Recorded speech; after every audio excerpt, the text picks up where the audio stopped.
Assalamualaikum warahmatullahi wabarakatuh. Kita berjumpa lagi pada mata kuliah aplikasi komputer ya. Kita akan melanjutkan materi kita tentang jenis analisa data kuantitatif ya. Tadi sebelumnya kawan-kawan sudah mengenal tentang jenis data.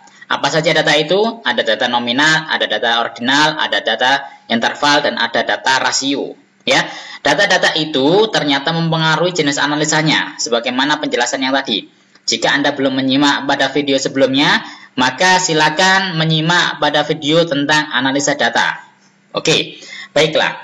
Langsung saja saya jelaskan tentang analis data, jenis analis data, begitu ya. Nah, sebelum kita membahas tentang jenis analis data, maka kita akan berbicara tentang jenis variabel, ya. Variabel itu ada berapa? Variabel itu ada tiga macam, ada sebenarnya banyak gitu ya. Tetapi yang akan saya jelaskan di sini dan akan mempengaruhi jenis penelitian Anda, itu ada beberapa ini. Yang pertama adalah ada disebut dengan variabel dependent. Kemudian yang kedua adalah variabel independent. Dan yang ketiga adalah variabel intervening. Ada juga variabel di sini bisa jadi moderator, bisa jadi mediator, dan seterusnya gitu ya. Nah, yang terpenting adalah bahwa kawan-kawan itu mengetahui apa yang disebut dengan variabel dependent.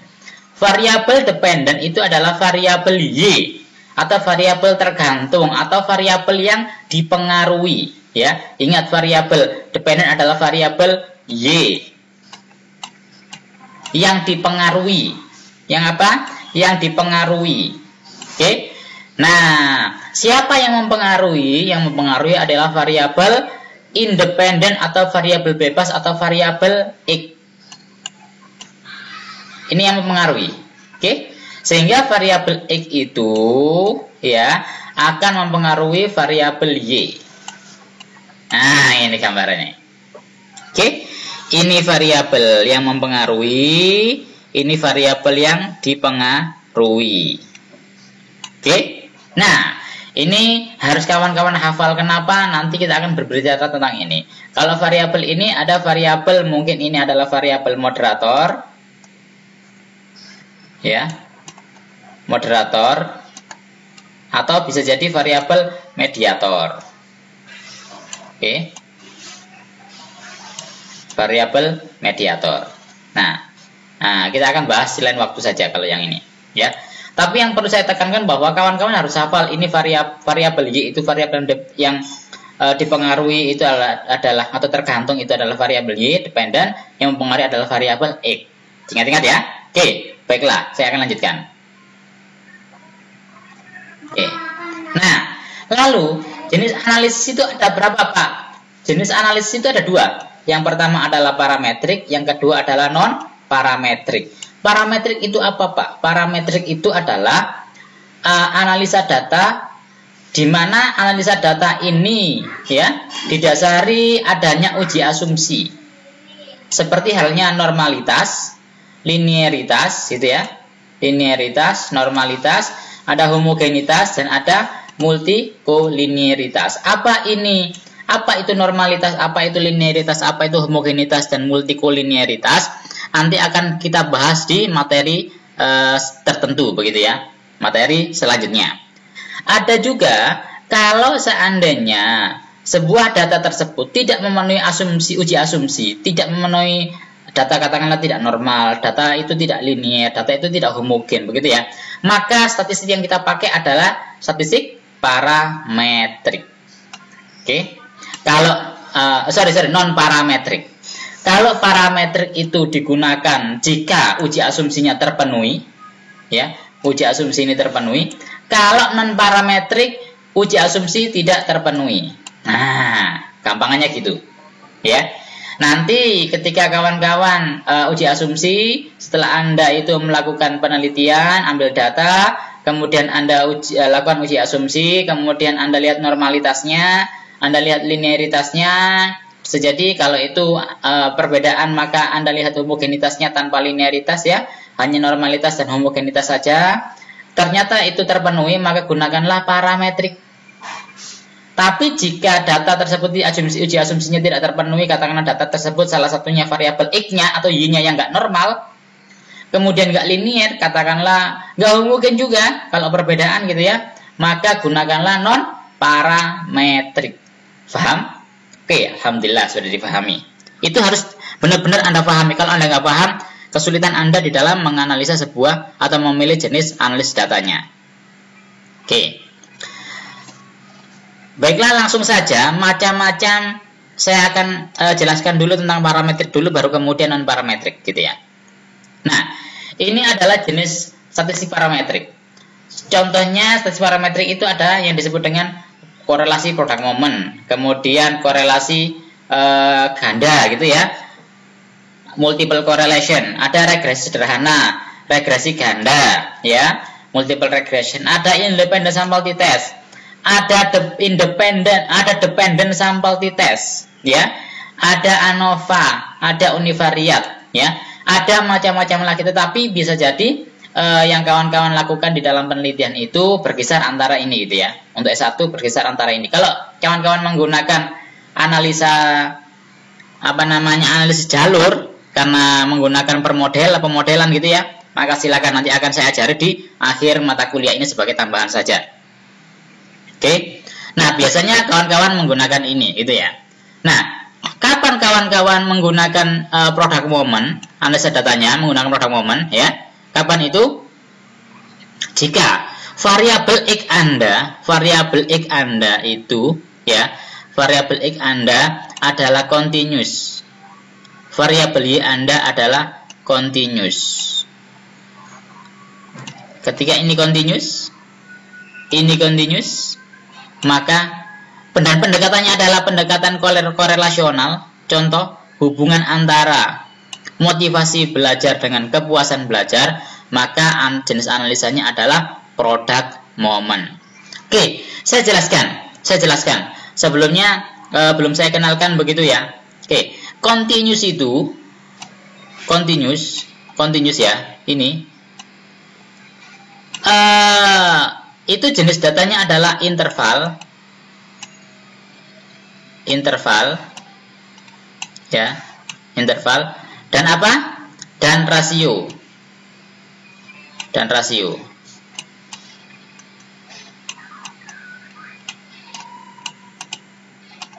Oke. Kalau ini kategori atau dikotomi begitu ya. Kategori atau dikotomi disebut dengan discrete gitu ya.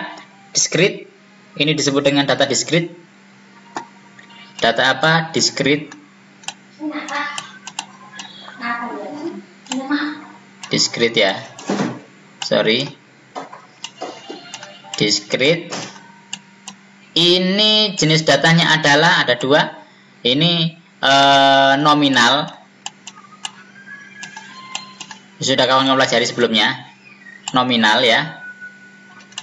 Dan juga apa? Ordinal. Ketingkatan.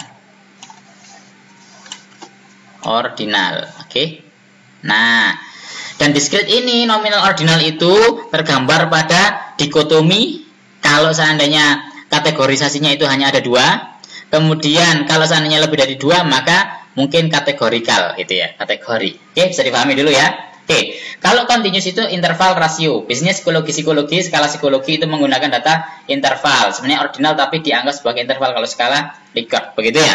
Nah, ketika continuous ketemu continuous dan kemudian pendekatannya adalah korelasional, maka analisanya adalah product moment. Jangan yang lainnya, jangan t-test. Kenapa? Karena data Anda variabel X adalah continuous, independennya, variabel bebasnya adalah continuous, kemudian variabel dependennya, variabel Y adalah continuous juga, maka pendekatannya adalah korelasional, maka analisanya adalah korelasi product moment begitu ya.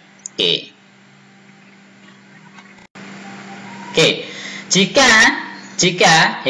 Jika data Anda itu continuous 2, variabel X Anda 2 dan semuanya bentuknya continuous, sedangkan variabel Y Anda 1 continuous gitu ya, dan pendekatan korelasional gitu ya, maka Anda memilih disebut dengan korelasi ganda atau multiple correlation.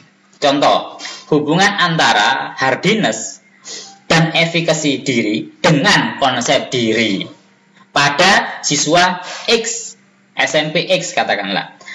Ketika itu pendekatan penelitiannya adalah hubungan korelasional, maka dia korelasi ganda. Nah, bedanya dengan yang sini tadi, kalau sederhana itu jika variabel X Anda jumlahnya 1 ini, jumlahnya 1, ya. Jumlahnya 1, ya. Kemudian variabel Y Anda juga jumlahnya 1 dan kontinu semuanya. Motivasi belajar Anda ukur dengan skala, kepuasan belajar Anda ukur juga dengan skala, dan pendekatan korelasional, judulnya biasanya hubungan antara motivasi belajar dengan kepuasan belajar siswa SMP Sidowayah 15 Sidoarjo, begitu ya. Maka analisa datanya adalah menggunakan korelasi produk momen. Itu.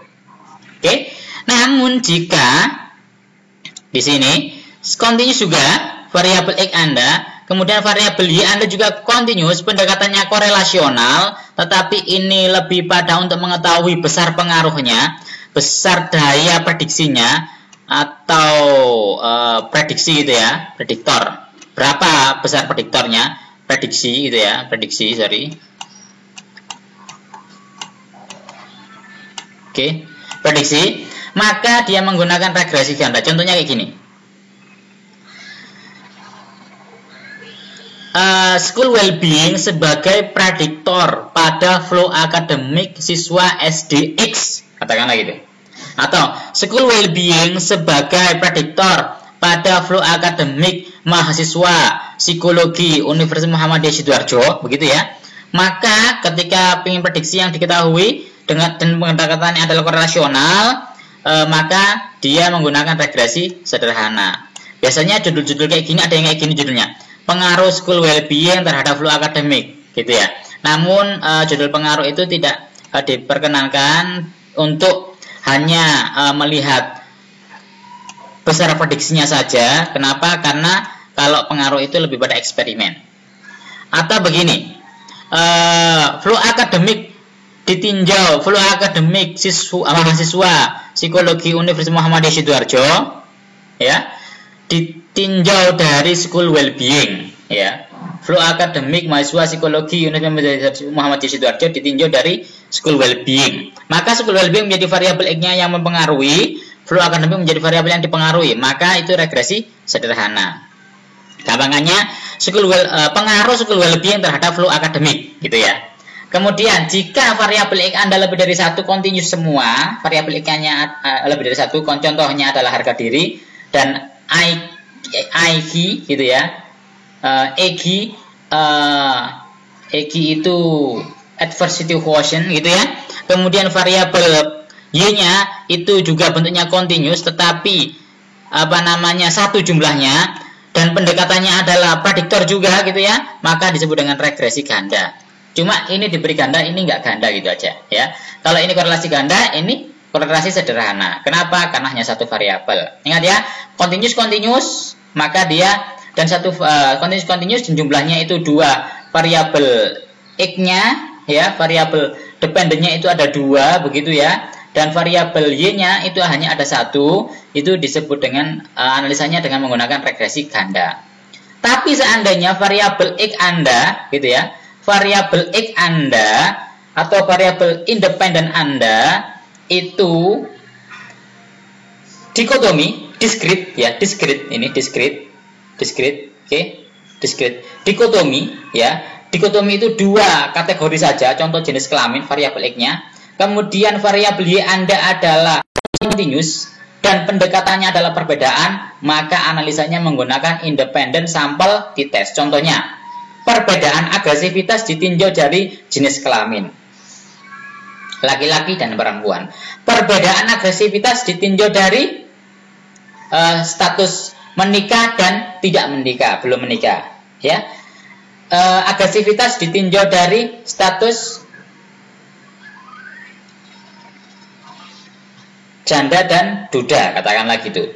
Atau agresivitas ditinjau dari yang dua-dua gitu ya. Ditinjau dari katakanlah jenis pekerjaan gitu ya.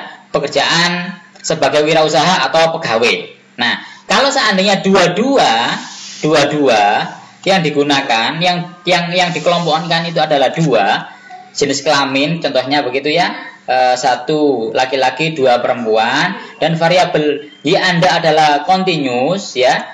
katakanlah menggunakan skala psikologi agresivitas dan pendekatannya mesti perbedaan, maka analisa datanya adalah independent sample t-test. Nanti bagaimana itu akan saya jelaskan di materi berikutnya tentang bagaimana cara analisa independent sample t-test ya.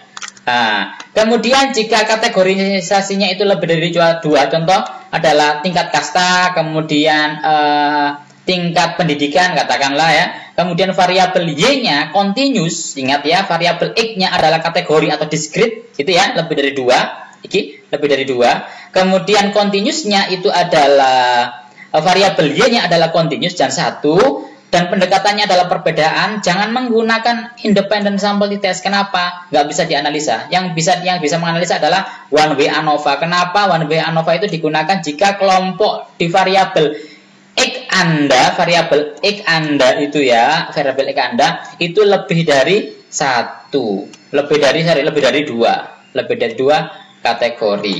Maka gunakan one way ANOVA. Contoh, perbedaan resiliensi ditinjau dari tingkat pendidikan SD, SMA, SD, SMP, dan SMA dan kuliah, katakanlah gitu. Kalau seandainya resiliensi ditinjau dari jenis kelamin laki-laki dan perempuan, maka independent sample t-test cukup, nggak usah one way ANOVA. Tapi kalau resiliensi ditinjau dari lebih dari dua kategori, katakanlah tingkat kasta itu ada Sudra, ada kemudian Brahma, kemudian ada apalagi kesatria gitu ya, ada tiga ini, Satria, Brahma, kemudian Sudra gitu ya, maka ini dianalisa menggunakan one way ANOVA. Oke, ingat one way ANOVA. Kenapa? Karena lebih dari dua kategori untuk tingkat ini. Kalau seandainya continuousnya kategorinya itu ada dua variabel ya, kayak tadi multiple regression tadi, tetapi kategori semua. Kemudian variabel y-nya ya itu satu jumlahnya, tetapi continuous juga, maka univariat ya, univariat. Kalau seandainya lebih maka multivariat nanti jadinya dan seterusnya. Oke, tetapi biasanya yang banyak digunakan dalam skripsi Anda itu adalah yang ini. Oke, kalau seandainya eksperimen pre dan post test ya, itu maka Anda silakan gunakan yang disebut dengan dependent sample t-test. Oke, berikut. Contohnya ini ya. Ini contohnya. Nah, hubungan antara motivasi berprestasi dengan prestasi akademik, pendekatan korelasional apa? Analisanya? Betul, korelasi produk momen. Kenapa korelasi produk momen? Karena motivasi berprestasi ini adalah continuous.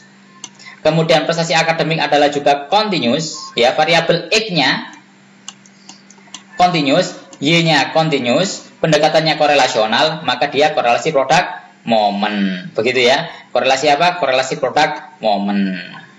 Oke. Nah, namun contoh lagi, pengaruh school well-being ya, school well-being ini adalah diukur menggunakan well-being gitu ya, diukur menggunakan, dan ini adalah bentuknya continuous. Kenapa? Karena menggunakan skala psikologis x-nya, y-nya itu flow akademik gitu ya, flow akademik. Harusnya ada hanya ini akademik gitu ya. Ya. Kemudian ini variabel y-nya itu adalah bentuknya adalah apa? Ini adalah continuous dan pendekatannya korelasional gitu ya, karena judulnya pengaruh begitu, korelasional di sini ya. Maka gunakanlah regresi sederhana. Kalau seandainya perbedaan judulnya ini, perbedaan kreativitas ditinjau dari jenis kelamin, kreativitas itu adalah variabel continuous, ada variabel apa ini?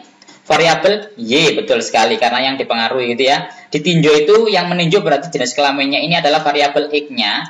Jenis kelaminnya disebut dengan discrete gitu ya. Discrete itu discrete dan bentuknya adalah dikotomi, hanya ada dua, jenis kelamin laki-laki dan perempuan.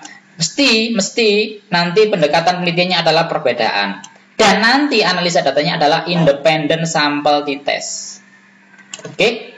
Kalau seandainya perbedaan rasa syukur antara sebelum dan sesudah diberi terapi kebersyukuran, maka di sini ada sebelum dan sesudah terapi kebersyukuran ya. Maka dan pendekatannya di sini eksperimen.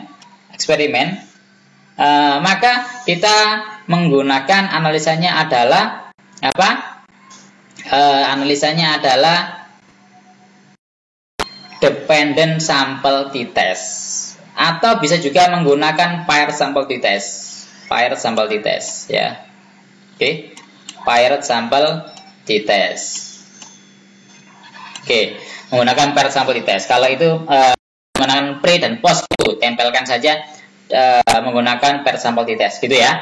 Nah, jika perbedaannya itu variabel x Anda, variabel y-nya itu continuous, kemudian ditinjau, yang meninjau siapa? Tingkat sekolah itu kategorisasi ya, discrete tadi itu, tetapi lebih dari 2, SD, SMP, SMA, pendekatannya mesti perbedaan, maka gunakanlah one way ANOVA. Nah, ini adalah jenis data atau jenis analisa yang harus kawan-kawan pahami. Jika kawan-kawan nggak paham tentang ini, maka nanti kawan-kawan akan kesulitan memikir kira-kira analisanya akan apa ya. Patokannya adalah ini.